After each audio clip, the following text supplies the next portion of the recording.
बहुत खुशी का मुकाम है जी। पाकिस्तान तहरीक इंसाफ के लिए, उनके वोटर सपोर्टर्स इमरान खान साहब के लिए उनका बयानिया भी हिट हो गया, इमरान खान साहब भी हिट हो गए। मैंने अपनी लाइफ में इस तरह किसी को इक़्तिदार से निकल कर दोबारा वापस पावर में आते नहीं देखा। मतलब आप सोचें, ये क्रेडिट जाता है whether you like Imran Khan policies or not, whether you have नज़रियाती इख्तिलाफ with him or not, regardless of that. यानी एक शख्स जो है उसकी पावर ख़त्म हो गई, चाहे तहरीक अदम एतमाद आई, उनको निकाला गया या वो कॉन्स्टिट्यूशनल तरीके से गए, his power was finished in the federal. और कुछ ही दिनों बाद हिज पावर वॉज फिनिश्ड इन पंजाब। अब पूरी पीडीएम एक तरफ 11 पार्टियां और पूरी फेडरल गवर्नमेंट एक तरफ, पूरी पंजाब की गवर्नमेंट एक तरफ, यानी कि हमजा शहबाज के अंडर ये सारा इलेक्शन हो रहा था। और इमरान खान ने जो 20 सीटें जीती हैं, ये सिर्फ मामला 20 का नहीं, उन्होंने पूरा पंजाब जीता है।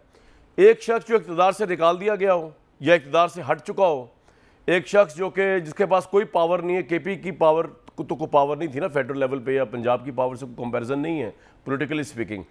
उसके बाद वो वापस आए और एक ऐसे इलेक्शन में जिसमें पंजाब में उसकी गवर्नमेंट भी नहीं है, उसके मुखालफिन की गवर्नमेंट है, वो उस वहाँ पर रियासत भी है, पुलिस भी मुखालफिन की है, वहाँ पर वो जाकर पंजाब को जीत ले, तो ये सिर्फ 20 सीटों का मामला नहीं है।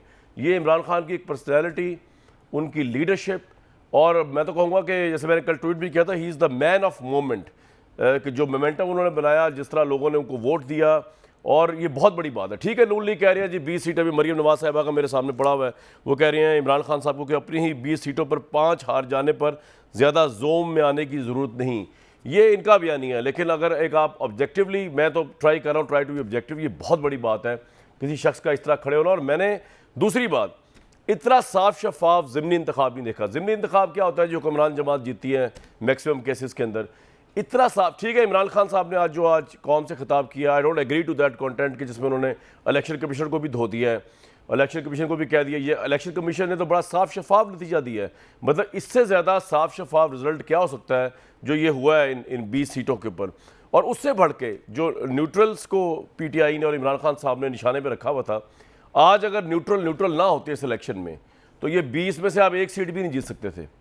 मतलब अगर आप कोई बंदा उतर आए दूसरा काम करने पे, जो कि इमरान खान साहब इम्प्लाई कर रहे थे, मैं नहीं, जो इमरान साहब ने हर जलसे में कह रहे थे मिस्टर एक्स आ गया, मिस्टर वाई मुल्तान चला गया, वो मुल्तान भी जीत गए, ये लाहौर भी जीत गए, सब जीत गए।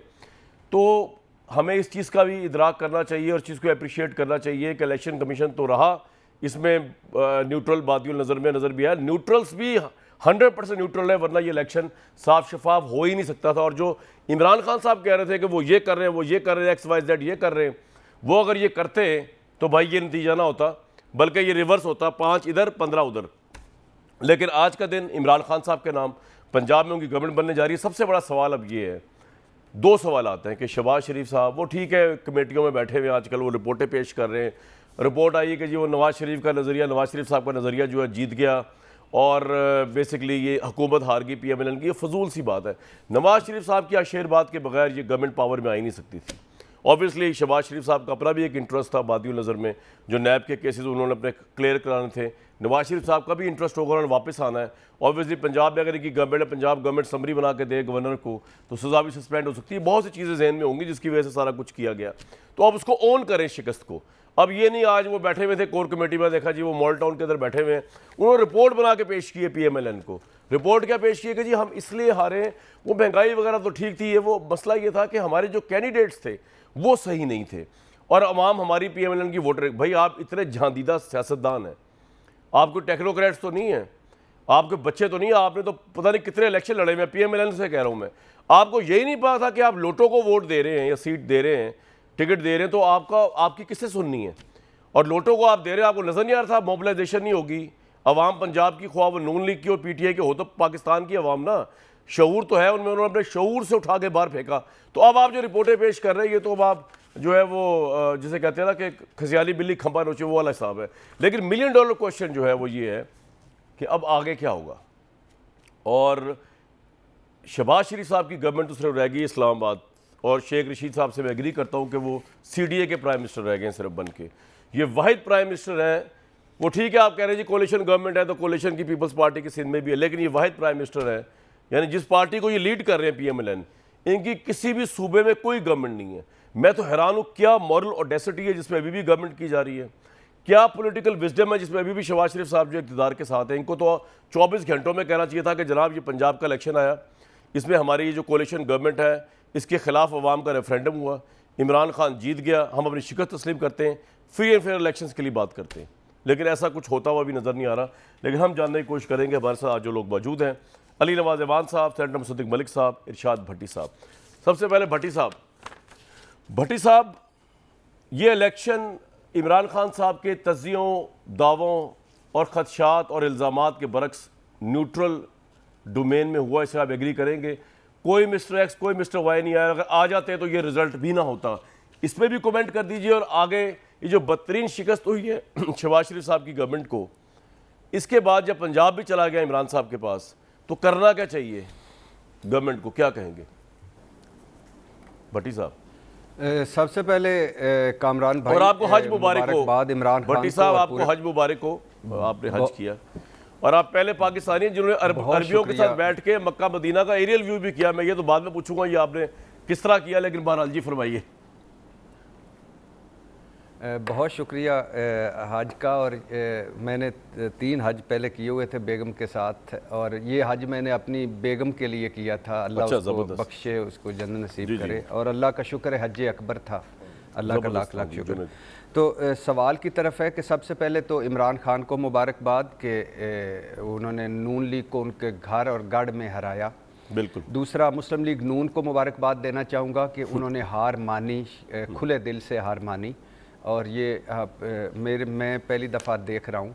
तीसरा, मिस्टर एक्स एंड वाई को भी मुबारकबाद कि अब उम्मीद है कि इमरान खान साहब हमें नाम बता देंगे कि एक्स से क्या बनता है, वाई से क्या बनता है, कि वो भी न्यूट्रल रहे। और इलेक्शन कमीशन को भी मुबारक कि मैं उसका बहुत इलेक्शन कमीशन पे मेरे तहफ़्फ़ुज़ात हैं, लेकिन उनको मुबारक कि उन्होंने अच्छा मैनेज किया। और हालांकि हमज़ा शहबाज जिसको हाई कोर्ट ने गैर आइनी कहा था, वो गैर आइनी हुकूमत मौजूद थी, इसके बावजूद इलेक्शन अच्छे हुए। इमरान खान बिलाशुबा, आप माने ना माने, उनका बयानिया बिक गया, और बिलाशुबा लोटा क्रेसी, मुनहरफ अरकान को लोगों ने दफन कर दिया। बिलाशुबा जरदारी साहब, मौलाना साहब, नवाज शहबाज जो इकट्ठे जब खड़े होते हैं तो मुस्लिम लीग नून के और पीपल्स पार्टी के जो जेन्युइन लोग हैं वो भी नहीं कबूल करते कि हम किन के साथ इकट्ठे खड़े हुए हैं। और बिलाशुबा ये जो ऊपर वालिद साहब, नीचे बेटे साहब की हुकूमत और पार्टी, मरियम साहब नवाज साहबा के पास, और सलमान हुसैन सऊदी अरब से तुर्की तक साथ साथ, ये भी कबूल नहीं हुआ। और बिलाशुबा 3 माह की कारकर्दगी, अहल थे, तजर्बाकार थे, लायक थे, और उनकी 3 माह की कारकर्दगी जो कोकोमो कारकर्दगी थी वो भी अजीब व गरीब थी। कोई प्लान ना निकला, कोई विजन नहीं था। और बिलाशुबा जो आते ही तरमीम कर दी, आते ही जो एक्शन किए, बेशर्मी से नैब तरमीम जो हुई, और फिर उसके बाद EVM ख़त्म हुआ, और ख़ुद माना कि हम ना आते तो हम पकड़े जाते नवंबर दिसंबर तक। मतलब महंगाई, बेरोज़गारी, गुर्बत इनके प्लान में नहीं था। ठीक है, अब आप इस पे आ जाएं कि करना क्या चाहिए। इखलाकी तौर पे तो भाईजान, जो बंदा, पार्टी हार गई है, और इस तरह नहीं हारी कि एक ज़िमनी, इस तरह हारी है कि हुकूमत चली गई है। और हुकूमत कहाँ चली गई? अपने घर और घर में। और जो इनकी पंजाब चला गया हाथ से, जीत रहा बड़ा सूबा पंजाब, मतलब जिसने पंजाब फतह किया उसने इस्लामाबाद फतह किया, वो पंजाब हाथ से चला गया है। और ये 20 सीटें नहीं थी, ये इमरान खान की 10 सीटें थी। 10,000 थे तो इमरान खान ने 15 ली, मतलब 5 ज्यादा ली। आई थिंक 9 थी, मतलब है कि 11,000 थी, हारने के बाद, जी फरमाइए। ये हारने के बाद इतने ही कर लेते कि शहबाज शरीफ साहब नकली अपना इस्तीफा पार्टी सदारत से भिजवा देते कि भाई मेरी पार्टी हारी है, मेरी पॉलिसी पे गलत है। मरियम साहबा कहती कि ये मेरा भी इस्तीफा है, हमजा शहबाज कहते हैं कि ये मेरा भी इस्तीफा है, और उधर से फिर as it is Avenfield से कहा जाता नहीं आपकी बहुत बड़ी कुर्बानियाँ हैं, आप कंटिन्यू करें। इतना ही हो जाता तो हमारे लिए बहुत बड़ा था कि जिन्होंने पार्टी नहीं छोड़ी वो इक़्तिदार कैसे छोड़ेंगे अल्लाह के फजल से। और आज मैं नून लीग से पूछना चाहूँगा, ज़रूर पूछना चाहूँगा कि आपको मिला क्या इस सारे में? सारी नालायकी मिला जो क्या? थी इमरान खान साहब की गवर्नेंस की, सारी नायली, बैड परफॉर्मेंस हवा कर दी आपने। साईं बुजदार से महमूद खान तक को हम सबको उनका मोतरफ बना दिया कि उनकी गवर्नेंस तो कमाल की थी। और फिर जो करप्शन कहानियां आपने 3-4 ऑडियो सुनाई, उसके बाद लंबी चुप, एक और ऑडियो आएगी, एक और वीडियो आएगी, उसका क्या बना? और आपका कहाँ गया वोट को इज्जत दो? आपका IMF मुआहदा बुरा था, आपने निकलना था, आप शर्मनाक तरीके से लेट गए। अहल तजर्बाकार थे, लायक थे, क्या हुआ? और सब मसाइल का हल आपके पास था, आपके पास क्या हुआ? अब भाईजान पाकिस्तान वो खुश नसीब मुल्क है कि इस वक्त अगर आप गौर से देखें, सारे काबिल जिक्र सारे लोग इक्तदार में हैं। जरदारी साहब मरकज़ में भी, सिंध में भी, अल्हम्दुलिल्लाह। सारे वडेरे जगीरदार और सरदार बलूचिस्तान में, शहबाज शरीफ साहब CDA के साथ साथ मेरे भी वज़ीर आज़म है, क्योंकि मैं भी इसी इस्लामाबाद 24 किलोमीटर में रहता हूँ। इमरान खान साहब पंजाब में और उधर KP में। अब तो कोई मसाइल का हल निकलना चाहिए, मिसाके मईशत ही कर लें, खुदा के लिए कुछ चीज़ें कर लें। और इमरान खान साहब ने को आज मैं कहना चाहूँगा, अगर उन्होंने इस इलेक्शन को माना है कि ये हम जीते हैं, तो मतलब इस सिस्टम को माना है।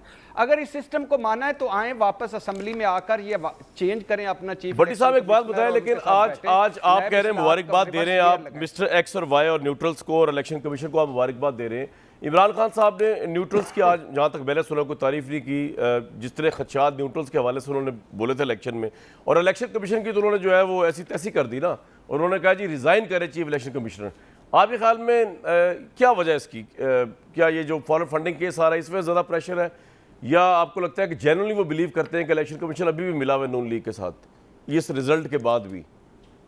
जी जेन्युइन, एक तो वो वाकई बिलीव करते हैं कि ये मिला हुआ है, जिस तरह मुझे निकाला गया है वगैरह, ये सारा वो बिलीव करते हैं। दूसरा, ये उनकी चीज़ बिक रही है, हिट हो रही है, यही चीज़ बाई हो रही है। जो उनकी लाइन है, एक पूरी दुनिया का एंटी, जो एक तरफ इमरान डट के खड़ा है कप्तान, दूसरी तरफ वो, तो वो बिक रही है, वो हो रही है, और वो इसको कंटिन्यू रखेंगे। बिल्कुल ठीक है जी, आपका पॉइंट आ गया। प्रेशर और ये दबाव बरकरार रखेंगे सर, और वो कहते हैं, आखिरी बात वो इस सेगमेंट की, कि वो कहते हैं कि अगर ये प्रेशर मेरा ना होता, ये दबाव ना होता, तो हो सकता है हम नतीजा या ये चीजें हमारे उतने हक में ना आती। ये आपका पॉइंट आ गया जी, बिल्कुल ठीक है।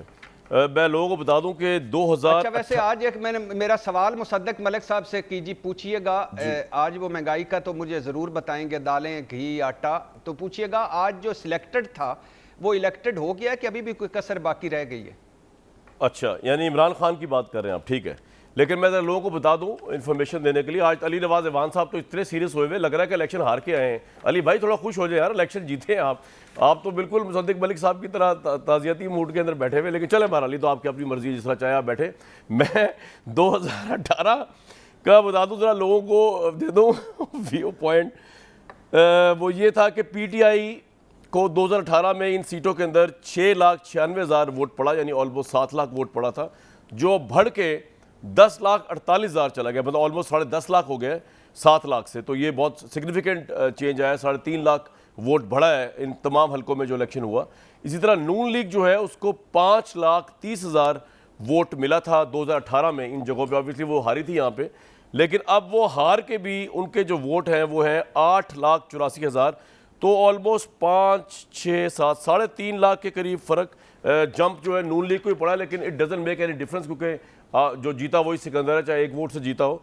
और अभी इसमें यह भी नहीं पता कि जब नून लीग खुद कह रही है कि हमारा वोटर तो निकला ही नहीं, हमारे तो जो वहाँ के लोकल कारकुन थे वो आए ही नहीं, उन्होंने लोगों को निकाला ही नहीं, तो ये जो 5,30,000 2018 का गया है आगे बढ़ के 8,84,000 इस साल इस इलेक्शन में नून लीग का। तो हमें ये नहीं पता कि नून लीग का वोटर है, ये जो इंडिपेंडेंट्स थे इलेक्टेबल्स, इनके अपने ज़ाती वोटर्स थे, ये आए हैं इसके अंदर, तो ये हमें नहीं भी पता। मुसद्दिक मलिक साहब, ताज़ियत आपसे, पंजाब चला गया, आपको क्या मिला ये सब कुछ करके? इससे तो बहुत आप सोचते हैं आप अपनी उन कैपेसिटी में कि बहुत बड़ा ब्लडर कर दिया आपने, इमरान खान को जिस तरह निकाला आप लोगों ने, मैं मान लेता हूँ अदब एतमाद तहरीक से आपने निकाला, और सारा आप पे डल गया, महंगाई की वजह पड़ी या जो भी पड़ी, जिस तरह आप आए। Imran Khan was less popular जब वो पावर में थे, now he is the most popular आप लोगों की इस सारे प्रोसेस की वजह से। और आपके नज़दीक अब करना क्या चाहिए? रिज़ाइन नहीं कर देना चाहिए फेडरल से भी, गवर्नमेंट को फ्रेश इलेक्शन की तरफ जाए, जो इमरान साहब भी कह रहे हैं? सद्दिक साहब जी, मेरे ख्याल में जिस आइन के तहत वोट ऑफ नो कॉन्फिडेंस हुआ था और ख़ान साहब को असेंबली में शिकस्त का सामना करना पड़ा। बिल्कुल उसी आइन के तहत ये इलेक्शन हुए और पीटीआई जीत गई और हम उसको एक्सेप्ट करते हैं। आई थिंक अगर हम चाहते हैं कि जमहूरी सफ़र जारी रहे तो कोई इलेक्शन हम जीतेंगे, कोई इलेक्शन हम हारेंगे। हमें जीत के ऊपर अपनी मुबारकबाद वसूल करनी चाहिए और शिकस्त के वक्त अपनी शिकस्त जो है उसका एतराफ़ करना चाहिए और तज्ज़िया करना चाहिए कि वो क्या वजूहात हैं जिसकी वजह से हम इलेक्शन हारें। इस वजह से इन इलेक्शन रिज़ल्ट्स को कबूल बिल्कुल हम आपके ख्याल में आप क्यों हारे तौर पे कबूल करते हैं। आपके ख्याल में मुसद्दिक साहब क्यों हारे? देखें जी, इसकी कई वजूहात हो सकती हैं। मैं आपको एक वजह पहले आपके सामने रखता हूँ। मैंने जब जिस वजारत की ज़िम्मेदारी मुझे दी गई थी, जब मैं पहले दिन जब मैं पहुँचा हूँ वहाँ पर, तो उससे अगले दिन हमारी एलसीज़ जो थी वो कंफर्म नहीं हो रही थी। यानी पीएसओ की और पीएलएल वो जो एलएनजी मंगवाती है और पीएसओ पाकिस्तान में पेट्रोलियम मंगवाती है, दोनों की एलसीज़ कंफर्म नहीं हो रही थी। यानी पाकिस्तानी जो बैंक थे वो एलसीज़ का इजरा कर रहे थे, मगर फ़ॉरेन बैंक जो हैं वो एलसीज़ पाकिस्तानी बैंकों की कबूल नहीं कर रहे थे। यानी पाकिस्तान तकरीबन कमर्शियल डिफ़ॉल्ट की सिचुएशन में था। तो ऑब्वियसली अगर हमने ये काम लिया था, अपनी ज़िम्मेदारी ली थी, तो उसके लिए बड़े सख्त फ़ैसले करने की ज़रूरत थी। वो सख्त फ़ैसले किए गए और मैं आज नहीं, इससे पहले भी आपके प्रोग्राम में भी और दीगर प्रोग्राम्स में भी बता चुका हूँ कि ये सख्त फ़ैसले करने की सियासी कीमत जो है वो हमें अदा करनी थी और वो सियासी कीमत हम अदा कर रहे हैं। लेकिन तो सर ये तो बहुत बड़ी कीमत है मुसद्दिक साहब, आपके हाथ से पंजाब का सूबा चला गया। ऐसी पावर में आने का फ़ायदा क्या जो आप सिर्फ इस्लामाबाद के होके रह गए? जी, मेरा ज़ाती ख्याल ऑब्वियसली ये तो मेरा ख्याल है जी, आपके ख्याल किसी हद तक मेरी पार्टी का ख्याल है। जी, वो ये है कि दूसरी सूरत हाल ये थी कि अगर जिस तरह मुल्क चल रहा था अगर उसी तरह चलता रहता तो अल्लाह रहम करे शायद ये मुल्क श्रीलंका की तरह डिफ़ॉल्ट कर जाता, और अगर डिफ़ॉल्ट कर जाता तो आज जो सूरत हाल थी वो उस तरह की होती जैसी आपको श्रीलंका में नज़र आ रही है। तो एक तरह से ये बात बड़ी क्लियर थी कि अगर हमने ये हुकूमत ली है और ये तमाम फ़ैसले तेल की कीमत बढ़ाने के और दीगर सख्त फ़ैसले जो हम कर रहे हैं, अगर ये फ़ैसले ना करें तो मुल्क दिवालिया हो जाएगा। और अगर ये फैसले आज इमरान खान साहब का अगर आपने खिताब सुना हो तो वो ही was referring to a very credible Bloomberg, और उसमें वो बता रहे हैं कि पाकिस्तान इस वक्त डिफ़ॉल्ट के करीब है, चौथे नंबर पे है।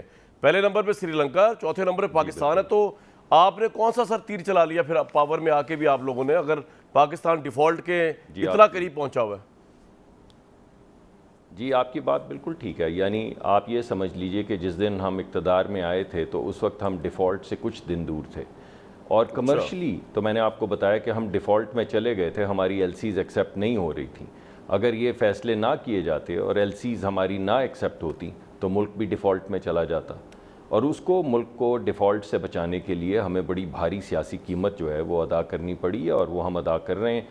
मैं ये समझता हूँ कि ये मुश्किल फ़ैसले जो भी इक़्तिदार ले उसको वो फ़ैसले करने चाहिए जो मुल्की मुफाद में हो, और बाज़ दफ़ा अगर आपने स्टेट्समैनशिप दिखानी है तो फिर आपको उसकी सियासी कीमत जो है वो अदा। सर ये जो परसेप्शन है कि पीपल्स पार्टी ने आपको पॉलिटिकली बेवकूफ़ बनाया, मैं नहीं कह रहा ये, आप स्टेट्समैनशिप की बात कर रहे हैं, वो कह रहे हैं कि उन्होंने अपने लिए तो कुछ भी नहीं किया, उन्होंने तो अपनी असेंबली आखिरी वक्त तक तोड़ने को तैयार नहीं, उन्होंने आपका बेड़ा गर्क कर दिया, कह दिया आपको कि जी हाँ हम सब इसमें शराकतदार हैं। लेकिन ऑब्वियसली ये जितनी महंगाई हो रही है मुसद्दिक मलिक साहब, इसमें चाहे आपका कसूर है या नहीं है, ये जितना पेट्रोलियम का बहरान आ रहा है या प्राइस हाई हो रही है, इसमें आपका कसूर है या नहीं है, इसमें ना इमरान खान साहब की शक्ल नज़र आ रही है जब लोग सोचते हैं, ना जरदारी साहब की शक्ल नज़र आ रही है, ठक्कर के आपकी शक्ल नज़र आ रही है। इस बारे में क्या कहेंगे? आप स्टेट्समैनशिप की बात कर रहे थे, तो आपको पता चला है कि कोई हाथ तो नहीं हो गया आपके साथ पीपल्स पार्टी की तरफ से? नहीं, मैं नहीं समझता जी, मैं नहीं समझता जी। ये कोलिशन गवर्नमेंट है और मैं समझता हूँ कि कोलिशन पार्टनर्स जो हैं वो बिल्कुल ठीक चल रहे हैं। लेकिन अगर हमने ज़िम्मेदारी, प्राइमरी ज़िम्मेदारी अगर हमने उठाई है, अगर वज़ीर आज़म PMLN के हैं, और मैंने कई प्रोग्राम्स में आज के कहा है, आज क्योंकि हमें इलेक्शन में शिकस्त हुई है इन 20 सीटों पे, तो गालिबन ये मुनासिब मौका नहीं है कि मैं हीलो हुज्जत से काम लूँ। लेकिन मैं कई प्रोग्राम्स में आपको बता चुका हूँ कि हमने गैस नहीं ख़रीदी, और आने वाले वक्त में हमारे पास इस वजह से गैस नहीं होगी। मगर अगर ये ओहदा या ये ज़िम्मेदारी अगर मैंने कबूल की है या पार्टी ने कबूल की है तो फिर इसको रोज़ की मैनेजमेंट तो हमें करनी होगी ना। और अगर कुछ तकालीफ आएंगी और कोई सख्त फैसले हमें करने पड़ेंगे तो उसकी कीमत तो अदा करनी पड़ेगी। सर आपका ये पॉइंट आ गया। नहीं हो सकता कि हम आप कह रहे हैं कि हम अभी भी सख्त फैसले करने को तैयार हैं। मैं अगले उसमें आपसे पूछूंगा जरूर कि इलेक्शन क्यों नहीं आप जा रहे हैं और करते रहेंगे। अली नवाज ईमान साहब, बहुत मुबारक हो, बहुत एक्सेप्शनल है, क्योंकि ज़िमनी इंतखाब जीतना और इस तरह जीतना और इतने प्रेशर में जीतना, जबकि रियासती मशीनरी भी आपके बकौल आपके साथ नहीं थी, ऑब्वियसली पंजाब की गवर्नमेंट, ये बहुत बड़ी बात है। और मैंने वाकई किसी को इस तरह जीतते नहीं देखा अपने जर्नलिज्म की उसके अंदर और वैसे भी मेमोरी के अंदर। थोड़ा सा मुझे बता दीजिए कि इलेक्शन कमीशन को तो थोड़ा अप्रिशिएट करें यार, उसमें तो उन्होंने तो आपको कोई ऐसा कुछ किया ही नहीं आपके साथ, जो आज इमरान खान साहब जो कह रहे थे इतना कि जिनको रिज़ाइन कर देना चाहिए, उन्होंने तो अपने फ़राइज़ सही टाइम पे आपको रिजल्ट्स मिल गए, कोई उसमें डिस्पेरेंसीज नहीं थी। Your take on it sir, पहले तो ये बताइए। बिल्कुल, आप ये देखें, मैं आपको रोल बता देता हूँ इलेक्शन कमीशन ऑफ पाकिस्तान का पिछले 3 महीने के अंदर आपको ये देख लें, जो जिस तरह उन्होंने पिछले ज़िमनी इलेक्शन डस्का के अंदर अपनी पावर शो की थी, जिस तरह सिर्फ 23 यूनियन काउंसिल्स के ऊपर इशू था, पोलिंग स्टेशंस के ऊपर था, और उन्होंने पूरा इलेक्शन नल एंड वॉइड कर दिया था। वही इलेक्शन कमीशन जो सुप्रीम कोर्ट कहती है कि आप उसे वेरीफाइबल करो वोट को, सेनेट के इलेक्शन में जब बहुत पैसा खाया जाता है तो वो ना कर देते हैं। उसके बाद यूसुफ रज़ी गिलानी का केस सामने आता है आपके, और उसको बरील जमा करा देते हैं, जहाँ उनके बच्चों की वीडियो आती है, पैसे देते हैं, इन्फ्लुएंस करते हैं वोटर्स को। उसके बाद वो अली अमीन गंडापुर को नाअहल करार दे देते हैं कि आप अपने भाई की कैंपेन चला रहे थे। अभी हमें कोर्ट जाना पड़ता है कि 40 लाख वोटर इसमें आपने फौज शो किया हुआ, कहते हैं ये तो कंप्यूटर एरर था। दुनिया के किसी मुल्क के अंदर ये होता तो उसी वक्त इलेक्शन कमिश्नर को रिजाइन कर देना चाहिए था। पूरा माशाल्लाह बड़े हशाश बशाश है। उसके बाद आपका देखें कि हमारे 20 बंदे लोटे बन गए, 26 बंदे टोटल लोटे बन गए, उसमें हमारी 5 रिजर्व सीट्स के लोग थे, उनका वो नोटिफिकेशन नहीं करे, हमें अदालत जाना पड़ा, अदालत से फैसला लेना पड़ा। उसके अंदर जो हुज्जत हुई, और फिर भी वो बड़ी खुशी से मतलब बता रहे हैं कि हमने बड़े ठीक फैसले किए। उसके बाद आप देखें फिर हमें अदालत जाना पड़ा कि आप पोलिंग एजेंट लॉ के अंदर लिखा हुआ है। उसके बाद जिस तरह के डिसीजन इलेक्शन डे के ऊपर किए, as directed by whom direct from whom you are directed, कि अली अमीन गंडापुर नहीं आ सकते, शिबली फराज नहीं आ सकते, ये नहीं आ सकते। भाई एक बात बताएं, अगर इलेक्शन कौन कह रहा है, और मुझे बताइए कौन कह रहा है? मेरी ड्यूटी थी लंगड़ियाल साहब के हल्के में चीचा वतनी के अंदर, और मैंने सारे पोलिंग स्टेशन का विजिट किया, मैंने हर जगह गया। ये सिर्फ जो अवाम बाहर निकली है, जिनका अपना गम और गुस्सा उन्होंने शो किया है इस इंपोर्टेड गवर्नमेंट के खिलाफ, जिस तरह इमरान खान को उतारा गया है, जिस तरह फलते फूलते पाकिस्तान को तबाह किया गया है, जिस तरह ना अहली दिखाई गई, नकम्मापन दिखाया गया, नखट्टूपन दिखाया गया, बाहर निकल के लोगों ने अपना वोट से इनसे बदला लिया है। आप देखिए किस ज़िमनी इलेक्शन के अंदर 50% से ज्यादा टर्न आउट होता है, लोग निकले हैं, लोग खुद निकले हैं। अगर आपकी ये परसेंटेज ज़िमनी की होती, यही ज़िमनी की परसेंटेज होती, जो आम ज़िमनी की परसेंटेज होती है, ये तो करके थे अपना जो उन्होंने करना है। मैं अभी भी बता रहा हूँ स्टफिंग हुई है, मैं अभी भी बता रहा हूँ आपको स्टफिंग हुई है। मैं अभी भी बता रहा हूँ वोटर लिस्टों में 2 नंबरी की गई है। मैं अभी भी बता रहा हूँ 20-20 हजार लोगों का वोट दूसरे हल्के में फेंक दिया गया है। और फिर इलेक्शन कमीशन के बारे में आप कह रहे हैं उनकी तारीफ। इनके अगर मैं कोई भी रीजनेबल आदमी हो उनकी जगह पे, कोई भी बंदा जो थोड़ा सा मॉरल हाई ग्राउंड रखता हो, उसको तो रिजाइन करके घर चले जाना चाहिए। पाकिस्तान की सबसे बड़ी जमात, यार बात तो सुन ले, वो आपका पॉइंट आ गया। सुनेंगे उस्ताद मोहतरम, किसकी सुनेंगे? जी, मैं आपसे सिर्फ ये जानना चाह रहा हूं कि अगर इलेक्शन कमीशन रिजाइन नहीं करता तो, और वो इलेक्शन होता है, लेट्स सपोज शहबाज शरीफ, ये पीडीएम वगैरह सब शहबाज शरीफ साहब मान जाते हैं, तो आपको कोई एतराज़ तो नहीं होगा, या आप कहेंगे नहीं, क्योंकि तो आईनी इदारा है, आईनी सरबराह है वो एक चीज़ का, इदारे का, उसको आप इस तरह तो नहीं सैक कर सकते ना। फ्यूचर की बात कर रहे हैं, मैं आपके फ्यूचर की बात कर रहा हूं। देखिए सोल्यूशंस क्या हैं। देखिए हम पंजाब में गवर्नमेंट बनाने जा रहे हैं 22 तारीख को, और हम इसलिए गवर्नमेंट नहीं बनाने जा रहे कि हमने 1.5 साल वो गवर्नमेंट चलानी है। हमारा बड़ा मखसूस था, हमने उसके ऊपर काम करना है। हमारी जो इन्होंने चीज़ें, जैसे हेल्थ कार्ड के ऊपर हमारे बहुत सारे रिजर्वेशन जो उन्होंने किया है, सास के ऊपर जो किया है, और जिस तरह की रिस्ट्रिक्शंस लगाई हैं, उसके साथ साथ हम अपनी 2-3 आपके सामने तजावीज़ रखेंगे, मीडिया के सामने भी रखेंगे, बाकी अवाम के सामने भी रखेंगे, और हम वो उनमें से रखेंगे कि फिल फॉर इलेक्शन की डेट दी जाए। मॉरल हाई ग्राउंड इनसे मतलब एक्सपेक्ट करना तो बहुत मुश्किल काम है, पर डेट दी जाए। और उसके बाद चीफ इलेक्शन कमिश्नर इस्तीफा दे, नया चीफ इलेक्शन कमिश्नर आना चाहिए। इस तरह नए जो नेक्स्ट जनरल इलेक्शंस हो रहे हैं वो फ्री एंड फेयर नहीं हो सकते हैं, हमें इसकी तरफ मूव करना होगा। परवेज इलाही आपके कैंडिडेट हैं सीएम के पंजाब में? जी, परवेज इलाही साहब हमारे सीएम के कैंडिडेट हैं। अच्छा, और अगर ये लेट सपोज ये आपकी बात नहीं मानते और ये कहते हैं कि हम फेडरल में गवर्नमेंट चलाएंगे, तो क्या आपके पास ये इजी काम नहीं है कि पंजाब में आप सीएम लेके अपना, उसके बाद अगर आप पंजाब और केपी के अंदर असेंबलियाँ तोड़ देते हैं, जनरल इलेक्शन तो अगले दिन ही कॉल हो जाएगा, फिर तो पीछे रह कुछ नहीं जाएगा, या आप उस एक्सटेंट तक ही जाएंगे? ये भी सोचा हुआ कर सकते हैं। आप जरा फिक्र ना करें 22 के, देखें आप बिल्कुल ठीक कह रहे हैं, मुझे पता है कामरान भाई, आप जानते हैं नून लीग को अंदर से, पीडीएम की सारी खसलतों को आप जानते हैं, और आप समझ सकते हैं कि शायद फिर भी मतलब एक पार्टी अपने जो जिसका बहुत बड़ा बयानिया बना के निकले थे उसे कॉम्प्रोमाइज़ किया, तबाह हाल हो गए, और उसके बाद 20 की 20 जिमनी हार गए, 15 सीटों में से हार गए, एक आज़ाद जीते, और उसके बाद वो इस्तीफा देते। मुश्किल सा काम है, बहुत मुश्किल सा काम है। हाँ। बट देखें हम हर नामुमकिन करने के लिए तरीके इंसाफ बनी है, और इंशाअल्लाह ताला आप देखेंगे 22 के बाद जिस दिन हमारी गवर्नमेंट बन जाएगी, उसके बाद हम इतने आराम से तो नहीं बैठेंगे, और उसके बाद हम जनरल इलेक्शंस की तरफ ही जाएंगे। अगर ये समझते हैं कोई साख इनकी रह गई है तो इनको कल ही इस्तीफा दे देना चाहिए था, और कल ही नया इलेक्शन कॉल कर देना चाहिए था। बट वो आप वाली बात ठीक है, आ गया। मुश्किल सी बात है, वो काफी मुश्किल। इनको तो मैं जानता ही हूं अंदर से, आपकी पार्टी को ऊपर से भी जानता हूं, अंदर से और बहुत अंदर से भी जानता हूं। ये तरह 3 चीजें हैं आपके साथ तो खैर, लेकिन एनी हाउ अच्छी बात है जानना, भाई पता होना चाहिए किन लोगों से पाला पड़ा है कौम का और सहाफत का। लेकिन आगे चलते हैं। मुसद्दिक मलिक साहब, अगर आपने रिजाइन ना किया तो आप देखें पंजाब के अंदर इस वक्त इनकी गवर्नमेंट आ जानी है, डेवलपमेंट, अब मैं पॉलिटिकल क्वेश्चन कर रहा हूँ, डेवलपमेंट फंड्स जो है वो यूज़ करेंगे और लोगों को और सेहत देंगे, रिलीफ देंगे, जो कि बड़ी अच्छी बात है, लेकिन आप तो पॉलिटिकली और आइसोलेट होते जाएंगे, पॉलिटिकली और मार्जिनलाइज होते जाएंगे। तो क्या मशवरा नहीं देंगे, you are a cabinet member to the prime minister, कि सर इलेक्शन करवाएं? क्या मसला क्या है मुसद्दिक साहब? देखिए, आपको याद होगा कि पीटीआई एक सीरीज़ के अंदर ज़िमनी इंतखाबात हारना शुरू हो गई थी और हर जगह से हार रही थी, मगर उन्होंने उस वक्त बिल्कुल जिस चीज़, जो अखलाकी अख्तार जिनका आप जिक्र कर रहे हैं और आप कह रहे हैं कि हमें रिज़ाइन दे देना चाहिए इन ज़िमनी इंतखाबात पे, तो फिर ये भी तो मुकर्रर है कि उस वक्त पीटीआई को फौरी तौर पे रिज़ाइन दे देना चाहिए था।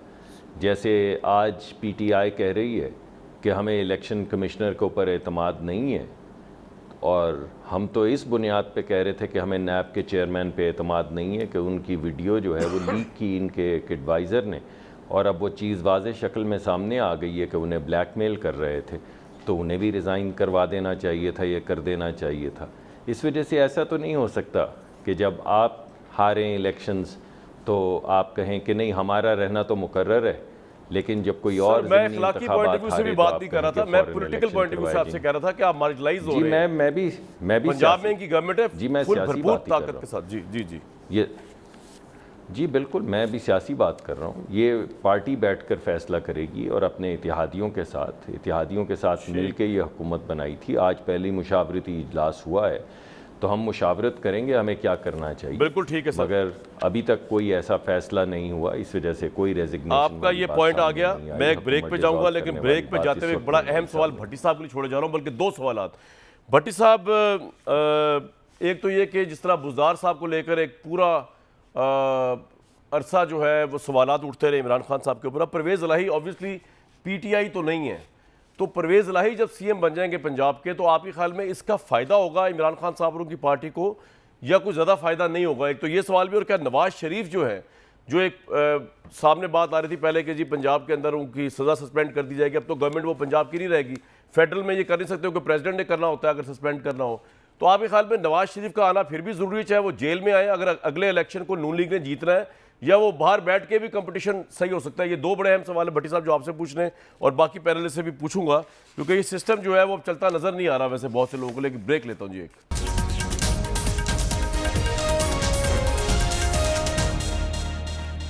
सारी नजरें जी इस वक्त लगी हुई हैं पीपल्स पार्टी, नून लीग और पीडीएम के ऊपर, वो क्या फैसला करते हैं। जरदारी साहब का तो मुझे पता है, वो तो आखिरी सांस तक सिंध हुकूमत नहीं जाने देंगे, लेकिन फिर नज़रें लगी हुई हैं नवाज शरीफ साहब की तरफ भी, क्योंकि सबसे बड़ा नुकसान जो हुआ है वो पीएमएलएन का हुआ है, वो और किसी पार्टी का नहीं हुआ कोalition के अंदर।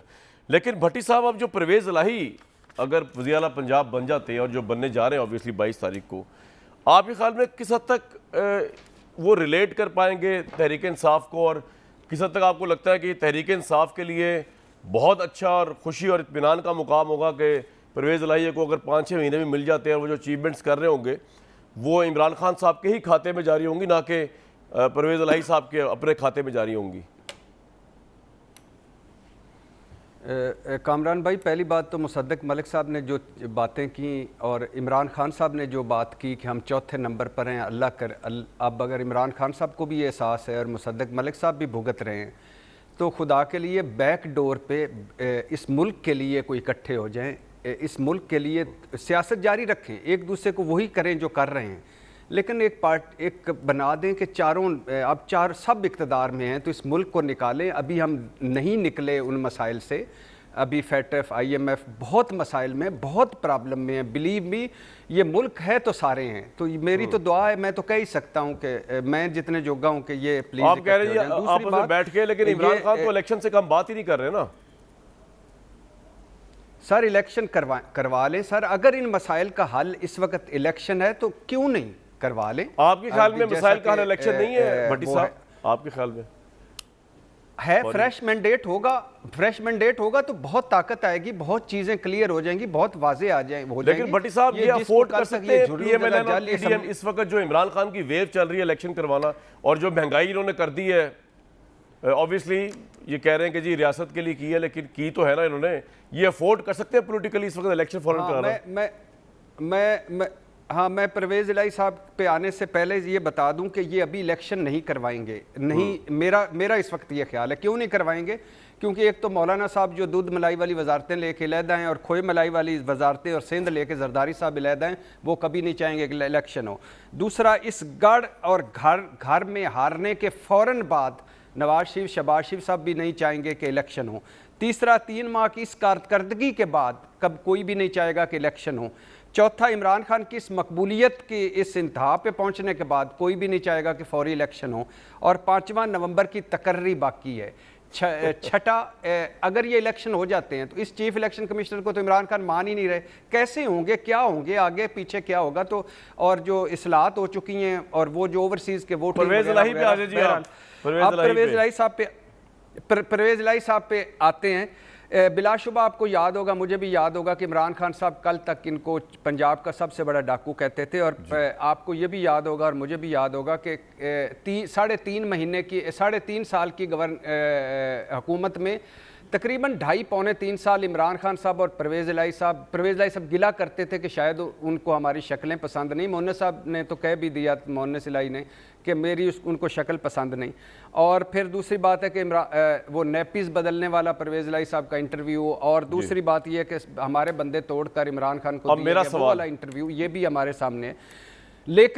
लेकिन भाईजान, ये बात यह है कि जो इस सारे क्राइसिस में जो बंदा साथ आके खड़ा हुआ बुरे वक्त में, वो परवेज़ इलाही था। और जो कल तक कहते थे कि परवेज़ इलाही सबसे बड़ा सियासी लूज़र निकला, उनको आज उस पर सोचना पड़ेगा। और अगर मेरा 2-3 पॉइंट्स, पहली बात यह कि अगर परवेज़ इलाही वज़ीर आला होते बुज़दार की कोकोमो गवर्नेंस की बजाय, तो हो सकता है कि ये तरीके अदम एतमाद कामयाब ना होती। और दूसरी बात है, अब ज़रा देखिए, अगर परवेज़ इलाही वज़ीर आला बनते हैं, ये बहुत अच्छी चॉइस है इन तमाम इफ्स एंड बट्स के बावजूद। क्यों अच्छी चॉइस है? उनका 5 साल का पहला जो एक्सपीरियंस वो पंजाब में आप किसी से भी मैं ये कह रहा था कि जो अब अगर जब वो इमरान खान साहब के खाते में जाएंगी ना आपके नज़दीक? डेफिनेटली भाईजान, इमरान खान इतने बड़े इस वक्त आपकी सियासत में हैं कि इमरान खान साहब को इस वहम से इस निकल जाना चाहिए कि मैं चलाऊं। महमूद खान की जगह परवेज खटक होते और इधर अच्छे होते तो ये सारा credit goes to Imran Khan. कोई इमरान खान की जगह अब नहीं ले सकता और इमरान खान को अली नवाज जमान साहब या ओवरशैडो नहीं कर सकता। बिल्कुल अली साहब, ये अगर किसी सूरत में इलेक्शन नहीं होता तो आपने माइंड बनाया हुआ है कि फिर पंजाब को चलाएंगे 1 साल, पंजाब की गवर्नमेंट को? नहीं, देखिए पाकिस्तान का कामरान भाई, पाकिस्तान इस तरह आगे चल नहीं सकता। जो आपने सवाल पहले भी किया था, पॉलिटिकल अनसर्टेनिटी जब तक होती है पाकिस्तान की कोई भी मईशत आगे की तरफ नहीं चल सकती है। और जो हशर इन्होंने इन 3 महीनों के अंदर मईशत का कर दिया है, जिस तरह डॉलर आप देखें, पहले दुनिया में या पाकिस्तान की हिस्ट्री में देखें, जब भी IMF के साथ कोई एग्रीमेंट होता था, डॉलर स्टेबल होता था, अपने आप को ग्रिप करता होता था। अब फ्री फॉल पे चला गया वो, आज 215 216 पे चला गया। जिस तरह मेरे बड़े भाई आज बड़े फख्र से बता रहे हैं कि मैंने आप गैस नहीं खरीदी है, तो वो ये बताने की कोशिश कर रहे हैं कि आप आपके पास सर्दियों के अंदर आप गैस की लोड शेडिंग और बिजली की लोड शेडिंग के लिए तैयार हो जाइए। वो जो ये बताने जा रहे हैं आपको कि हम इस काबिल नहीं है कि कोई भी फैसले कर सकें, तो इस तरह तो मुल्क आगे की तरफ नहीं चल सकता ना। आप मुझे बताएं, पाकिस्तान की एक्सपोर्ट्स गिर गई, पाकिस्तान की रिमिटेंसेस गिर गई, पाकिस्तान की मईशत जो लार्ज स्केल मैन्युफैक्चरिंग जिस पर डिपेंड करती है वो सुकड़ गई, स्मॉल मीडियम इंटरप्राइजेस सुकड़ गई, पाकिस्तान का जो रिजर्व्स हैं वो गिर गए, पाकिस्तान जो इनकी पहली गवर्नमेंट ये छोड़ के गए थे 2008 उससे भी वो कम हो गए हुए हैं। तो ये किस तरह मईशत को संभालेंगे? और पॉलिटिकल अनसर्टेनिटी रहेगी। आप ये कह रहे हैं कि इलेक्शन फौरन होना अगर चाहिए। इनको ज्यादा मसले होते हैं तो वो कहते हैं नेशनल सिक्योरिटी कमेटी गैस की और बिजली की प्राइसेस का वो बताएगी कि कितनी प्राइसेस होनी चाहिए। इस तरह मुल्क नहीं चलते होते। गुलाम मुल्कों की कोई आगे होती नहीं है। हम ये चाहते हैं और पाकिस्तान के लिए बहुत बेहतर है कि एक फ्रेश मैंडेट लिया जाए। एक फ्रेश मैंडेट से जो भी आए वो अच्छी तरह अपनी पॉलिसीज को इंप्लीमेंट कर सके। ये ना कहे कि नवाज शरीफ ने ये फैसला किया है, शहबाज शरीफ नवाज शरीफ को देख रहे हो, मिफ्ता इसाक डार को देख रहे हो, बिलावल मतलब इस तरह भाई आपका पॉइंट आ गया, वक्त की किल्लत है, मैं आगे की तरफ जाना। बिल्कुल ठीक है मुसद्दिक मलिक साहब। जी बिल्कुल। देखें अली नवाज इवान साहब ने ये बात सही कही है कि जितनी बड़ी आपने IMF की डील की उसके बाद तो आज डॉलर मुल्क की तारीख का बुलंद तरीन सतह पर चला गया है।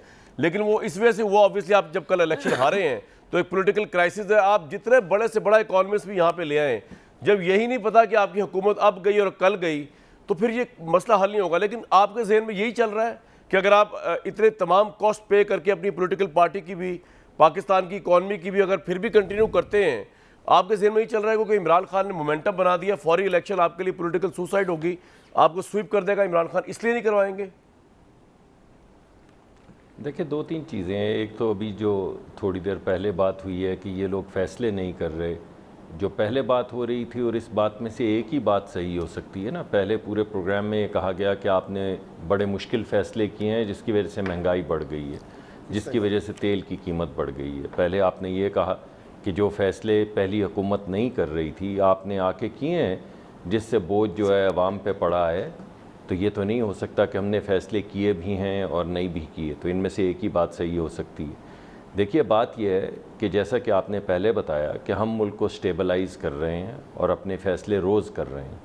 अगर तमाम पार्टियां कुछ समझेंगी, मुशावरत करेंगी, जो भी फ़ैसला करेंगी वो तमाम पार्टियां मंजूर करेंगी और उनकी एक ही आवाज़ होगी और एक दो दिन में वो आपको बता देंगे। अभी तक कोई ऐसा इलेक्शन का मुसद्दिक साहब मुझे एक बात बताएं, why don't you have you means PMLN has a veto on it, क्योंकि सारा ब्लेम आपको पड़ रहा है। मतलब आप मुशावरत कर रहे हैं, अगर आप मुशावरत किस तरह, सर मेरी अर्ज सुन लें, मुशावरत किस तरह करते हैं आप?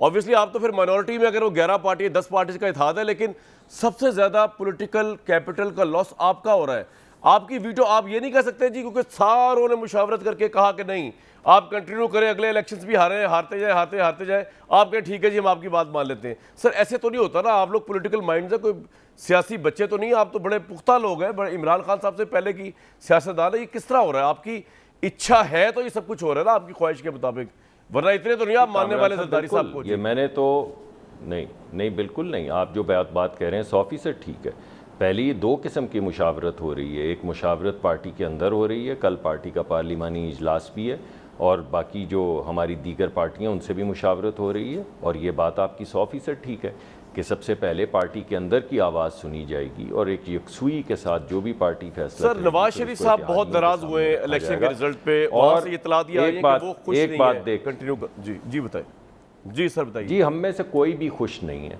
हम में से कोई भी खुश नहीं है, लेकिन हमें क्विकली एक और सवाल पूछ लूं आपसे, वक्त की किल्लत है, मुल्क की मुफाद। देखिए आपको लगता है कि बगैर नवाज शरीफ के आप लोग लीड कर सकते हैं इमरान खान जैसे पॉलिटिकल स्टॉलवर्ट के मुकाबले में? मरियम साहिबा ने बहुत अच्छी कंपेन की है, लेकिन at the end of the day हमने देखा है कि इमरान खान का जादू सर चढ़ के बोला है।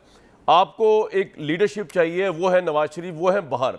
अब आपका तो डिलेमा ये है कि नवाज शरीफ यहाँ आएंगे तो जेल जाएंगे, अब पंजाब में आपकी गवर्नमेंट भी नहीं रही, तो आपके लिए ये इलेक्शन किसी तरह भी जीतना मुश्किल होगा अगर फौरी इलेक्शन हो भी जाए या जब भी हो, लेकिन नवाज शरीफ अगर ना हो। ये रियलाइजेशन आपको है या आप कहते हैं नहीं मरियम नवाज और शहबाज शरीफ, हमदा शहबाज ही संभाल लेंगे इमरान खान के मुकाबले में?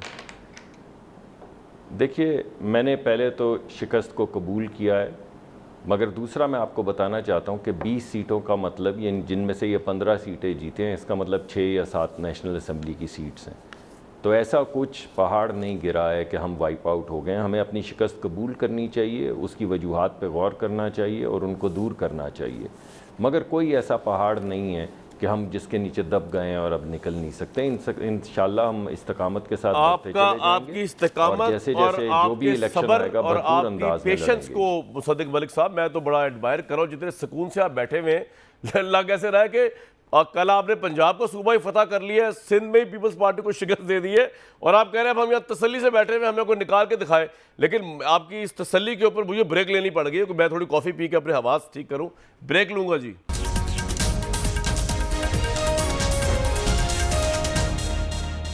इमरान साहब को सब मुबारकबाद दे रहे, हमने भी दी, लेकिन मैं ख़ास तौर पे वाजे पाकिस्तान जिसको आप इस्टेब्लिशमेंट कहते हैं उनको बहुत मुबारकबाद देना चाहूँगा कि उन्होंने वाक़तन जिस तरह न्यूट्रल रह के इस इलेक्शन को मुमकिन बनाया है कि इस पर कोई हर्फ नहीं उठा सकता, ये अप्रिशिएबल है बहुत ज़्यादा। उम्मीद दीजिए कल तक इजाज़त।